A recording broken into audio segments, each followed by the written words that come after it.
욥기 31장 24절에서 40절입니다. 키워드는 욥의 말이 그침, 믿음의 지혜, 칭찬받을 충성입니다.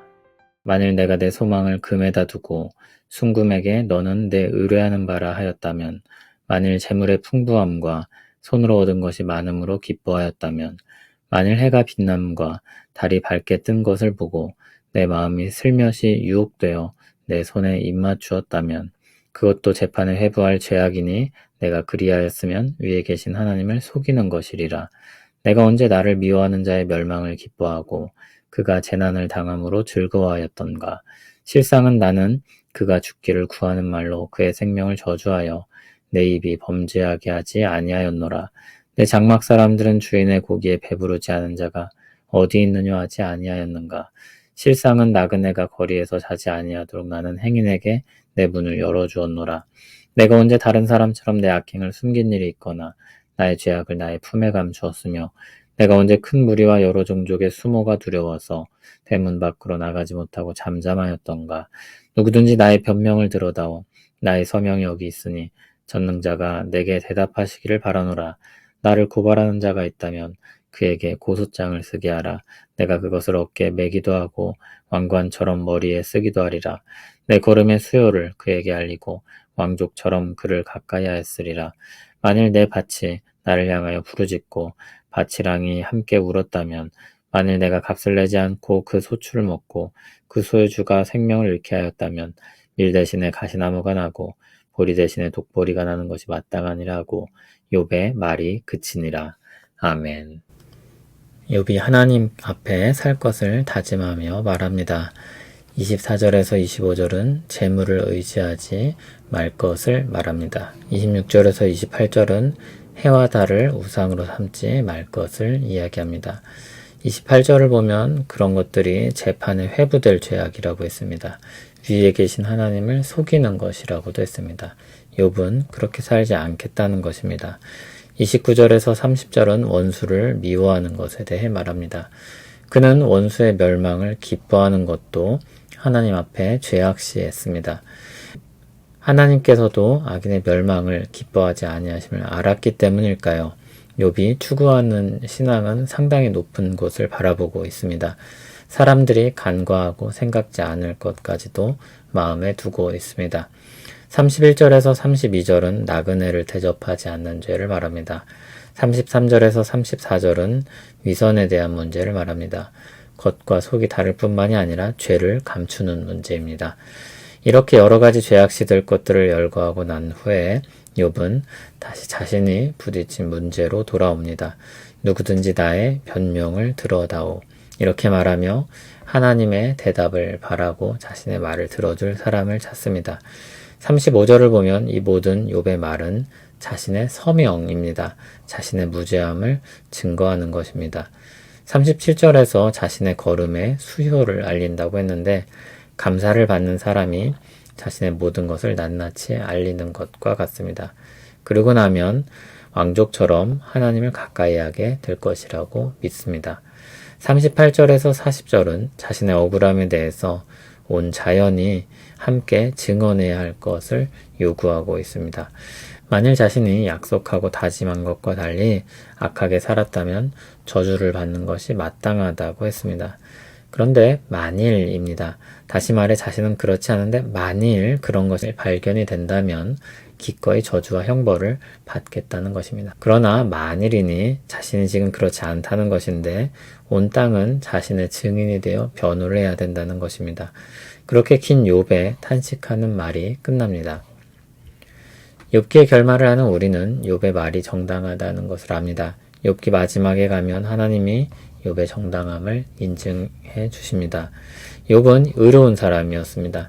하나님은 욥에게 은혜를 베푸셔서 의롭게 살 수 있도록 하셨고 또한 많은 복을 내리셨습니다. 의롭게 살 때 하나님께서 복 주실 것을 보여주는 당대의 예시라고도 할 수 있습니다. 그러나 그렇게 온전함을 살았던 욥이 엄청난 재앙을 맞게 됩니다. 하나님은 의로운 사람에게 복을 주시기도 하고 고통 가운데 꽤 긴 기간을 두시기도 합니다. 그러한 하나님의 일은 이 땅에서는 다 알 수가 없습니다. 다만 그것을 엿볼 수 있도록 욥의 삶을 우리에게 보여주신 것입니다. 이 땅에서는 하나님의 일을 모른 채 이해하기 어려운 날들을 보낼 수 있다는 것입니다. 그러나 하나님은 욥이 멸망하게 하거나 또는 그에게 부당한 심판을 내리시지는 않습니다. 결국 그를 다시 일으키고 그의 경외심과 충성심에 걸맞는 상을 내려주십니다. 그러므로 우리는 하나님 앞에 의로운 사람으로 나아가야 합니다. 욥은 그리스도께서 오시기 전에 성령님의 특별한 은혜로 의롭게 살았던 사람입니다. 하나님의 뜻을 다 알 수 없고 모호한 가운데 애통하고 탄식했던 것을 제외하면 그는 그리스도에 가까운 사람입니다. 그리스도를 미리 보여준 사람이라고도 할 수 있습니다. 하나님이 통치하시는 세상에 어떻게 의인이 고통을 받을 수 있는가 의문이 들 때가 많습니다. 그런 현실의 괴리를 경험하는 사람들에게 욥처럼 억울한 사람도 있다는 것을 깨닫게 합니다. 하나님의 통치 아래서 그와 같은 일들까지도 일어날 수 있다는 것입니다. 그리고 욥보다 더 억울하지만 우리를 구원할 목적으로 오셔서 죽으시는 그리스도와 같은 분도 있다는 것을 깨닫게 합니다. 하나님의 정의가 실현되지 않는 것만 같은 시간입니다. 그런데 여전히 살아계신 하나님이 일하고 계시고 모든 것을 아시고 통제하시고 주도하십니다. 욥의 때에도 그리스도의 때에도 그리고 모든 순간에도 그렇습니다. 다만 우리가 이해하기 어려운 기간이 있을 뿐입니다. 그럼에도 욥을 통해 그리고 그리스도를 통해 우리는 무엇을 알 수 있습니까? 하나님의 결말은 언제나 의롭고 확실하며 하나님을 따르는 삶에는 위로와 칭찬과 상이 있다는 것입니다. 그러므로 하나님에 대한 믿음은 이 땅에 불의와 악함이 만연할 때에도 우리를 거룩한 삶에 붙들리게 합니다. 잠시 세상에 편승하여 악한 길로 가지 않도록 붙잡습니다. 그것은 어리석은 길이기 때문입니다. 모호하고 어두운 시간들이 다 지나고 난 후 하나님이 평정하실 때가 되면 거룩한 충성이 지혜로웠다는 것이 입증될 것입니다. 믿음은 그렇게 우리를 지혜롭게 합니다. 노아는 의롭게 살면서 하나님의 말씀에 순종했습니다.